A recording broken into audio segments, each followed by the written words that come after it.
The Lo Shu Grid is basically a 3x3 magic square using the 9 cardinal numbers.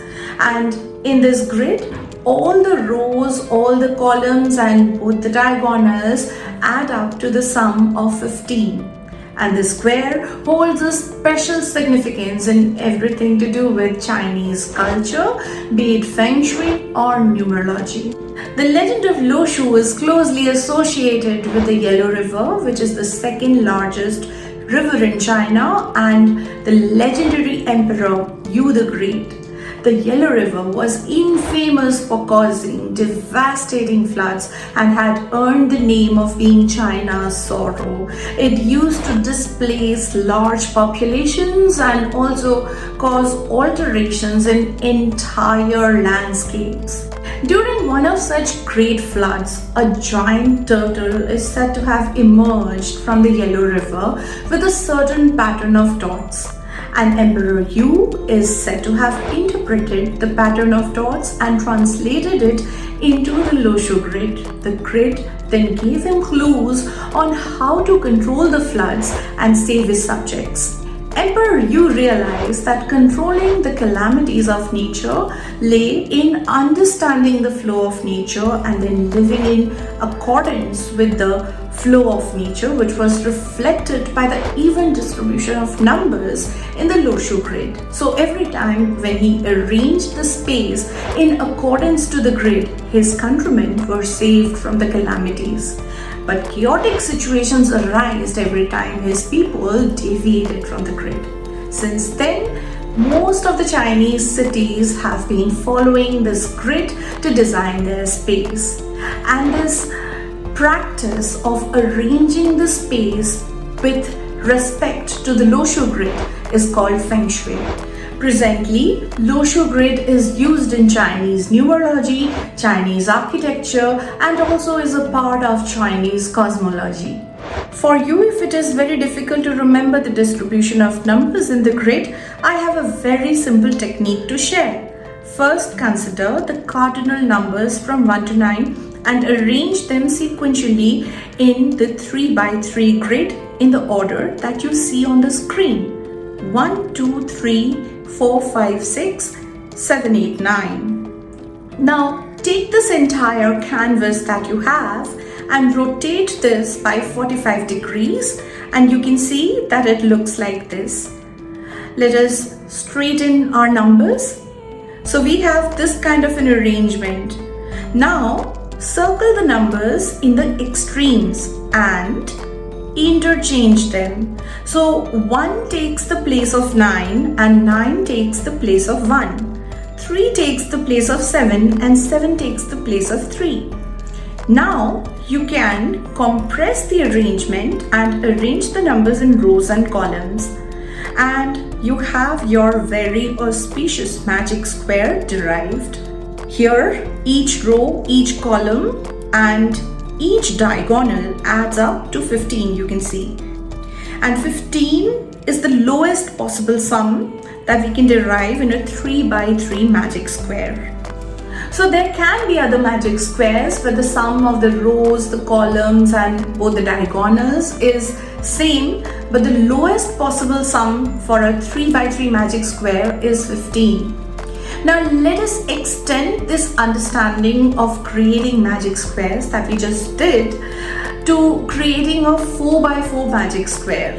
The way 15 is the lowest possible sum for a 3x3 magic square, the lowest possible sum for a 4x4 magic square is 34. But the method of creating a 4x4 magic square is a bit different. For this, create a 4x4 grid and arrange the numbers first sequentially like this. This is our first step. So we are sequentially arranging the first 16 numbers, natural numbers. So we have 1, 2, 3, 4, 5, 6, 7, 8, 9, 10, 11, 12 and 13, 14, 15, 16. These are the first 16 natural numbers.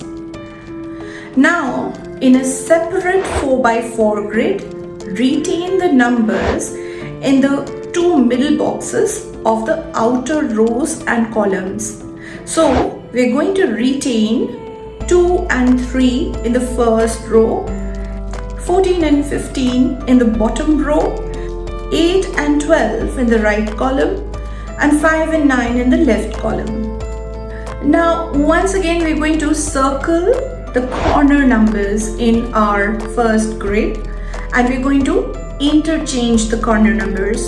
So 16 goes in the place of 1 and 1 comes in the place of 16. 13 goes at 4's place and 4 comes at 13's place. Okay, now the final step is to interchange the middle numbers also diagonally. So we interchange 11 and 6, their places we are interchanging, and we interchange 7 and 10 also.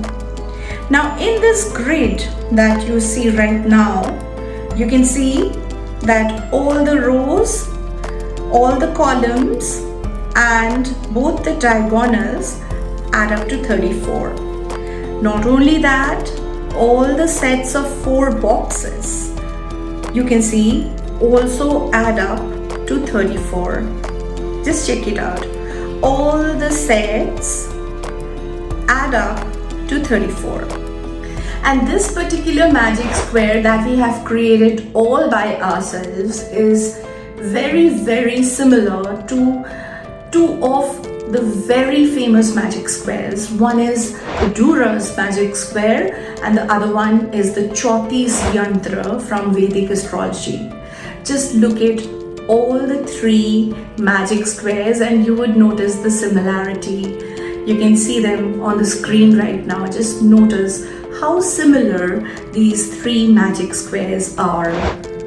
Now let us first come to the Durer's magic square. And Durer's magic square is a part of a famous carving called Melancholia by Albert Dürer, and this was created during the Renaissance in Germany.